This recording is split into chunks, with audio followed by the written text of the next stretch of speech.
here at UCE 485 Project Team 3, the BabyMinder System for Child Heat Stroke Prevention. Every year, children die from heat stroke or heat exhaustion after accidentally being left in vehicles by their parents or caregivers.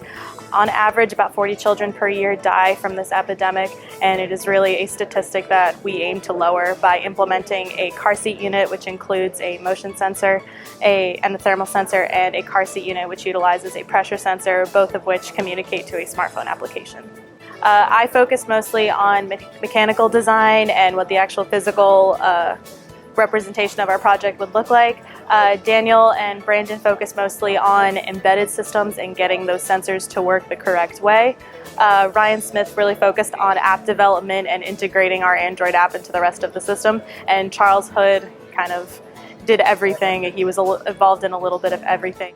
We basically encountered a good number of challenges, but we really focused on the project workflow, and so getting that product development all the way from the concept to an actual design that we could take to market was something that we really focused on and had to iterate through from the beginning. So Gabrielle and I worked together between the mechanical and circuit designs, and we had to work back and forth in the beginning of the initial concept all the way until the final product that we had at the end.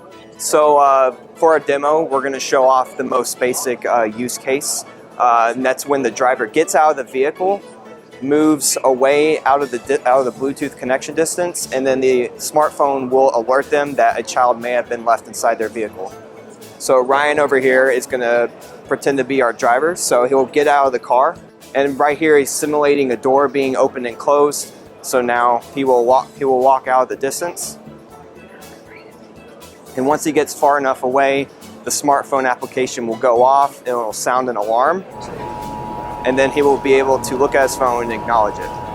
And this all happens in the background, so he doesn't have to pay attention to the smartphone application.